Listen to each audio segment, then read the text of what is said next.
Abul Hassan from Egypt, Cairo. What are your thoughts on studying at Azhar Sharif and its curriculum compared to Medina? Barakallahu feek. Assalamu alaikum, Akhil Kareem. Question coming from Cairo, Egypt. What are my thoughts on studying in Azhar University, its curriculum, in comparison to Medina University? As we have explained before, it's not the move, but it's the movement. It's one of the pillars of Hadith Disciple School of Thought. It isn't the move, but it is the movement. It ain't about your school or your background or your resume, but it's about how you move. Somebody goes to Egypt, they study in Azhar, they can speak better, they can recite better, they teach classes, they have fiqh, they have fahm, they have ilm. And then someone graduates from Medina with choppy Arabic. Someone graduates from Medina with good Arabic, but they don't teach classes, or they caught up with this sheikh and this person and this fitna, talking about this one all day, and he's a deviant, and so on and so forth, and he wastes himself. He wastes his life. You spent 7 years, 8 years out of your life, you came back to America, what change did you make? What impact did you make in your community, except for fitna? It's not about the move, it's about the what? The movement. So hypothetically speaking, let's say that the curriculum in Medina is better, it's stronger, it's purer. But it doesn't mean that the one who graduated from that curriculum is going to teach the pure way to his people. And someone, hypothetically speaking, graduated from Azhar, in which the curriculum is inferior, hypothetically we said, only what? Only hypothetically. And it's tainted, this Ash'ari Aqidah, this Bid'ah, so on and so forth is there in Egypt, and he comes back, and he's upon the way of Ahl Sunnah wal Jama'ah.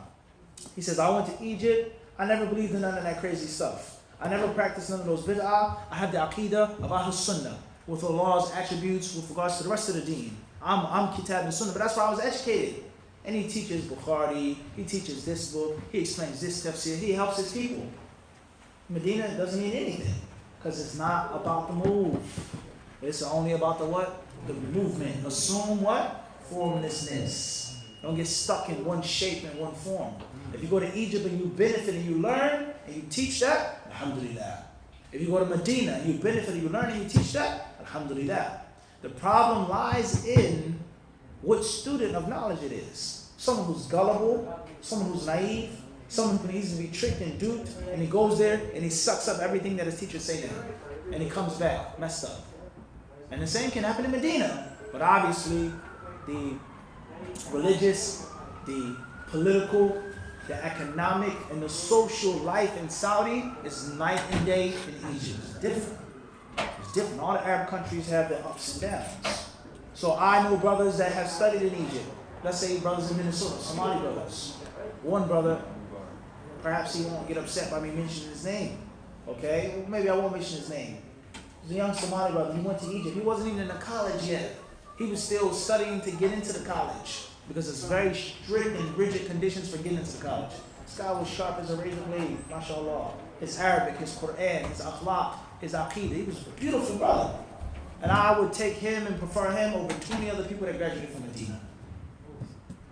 So it's not about the person, or it's not about the move, it's about the movement. Okay? So therefore, to compare Medina to Azhar, which curriculum is better, which curriculum is stronger, I can't say that. Certain things I say for sure are stronger in Azhar, no question. And there are certain things that I can say that are stronger in Medina, without a question. And then there are other things which are relative, which are comparative, from person to person, subjective.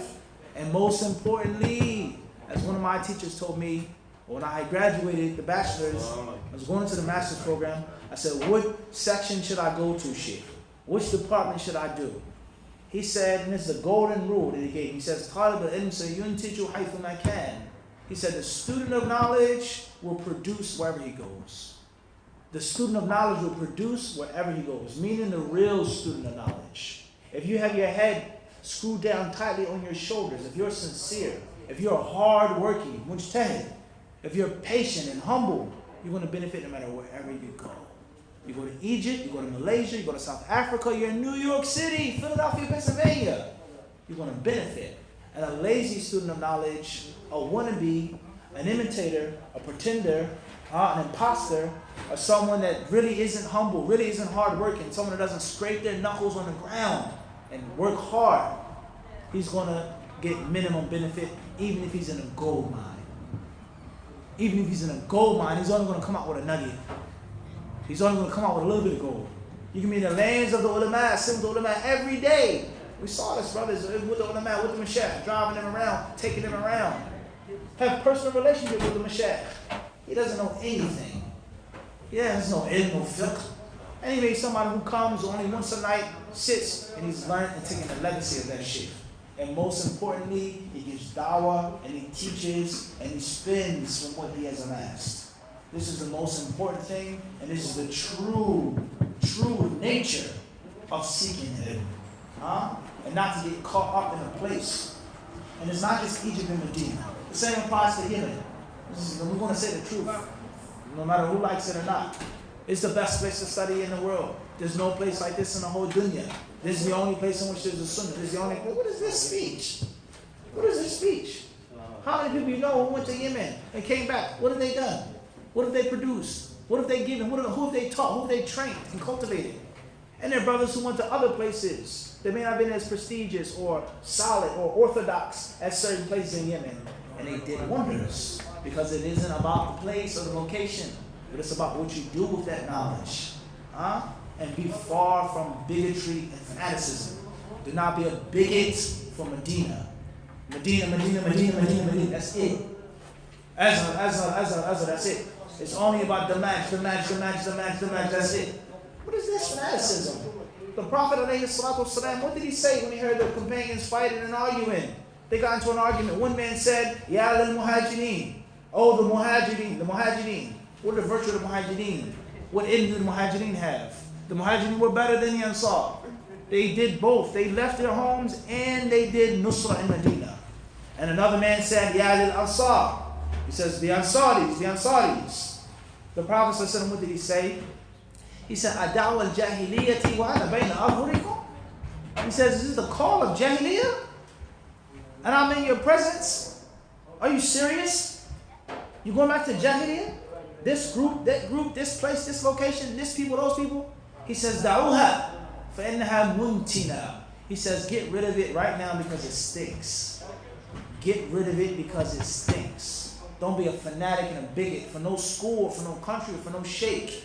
There's benefit wherever you go. There's knowledge, there's virtue in this place, just like there's knowledge and virtue what? In that place. And if you want to get technical, many teachers in the Islamic University of Medina came from Azhar. They came from Azhar in the 60s and the 70s. They were Azharis. Many of them established the curriculum and did things in Medina. And it doesn't mean that everyone has to agree on every single point. It doesn't mean that every Muslim has to agree on every single mas'ala, every issue. It doesn't mean that. Where does this thinking come from? Where does it come from? It doesn't mean that. Respect what's there. This is your way. I don't say that. I don't choose to go there, but I respect it. That's the correct way. Allah knows best.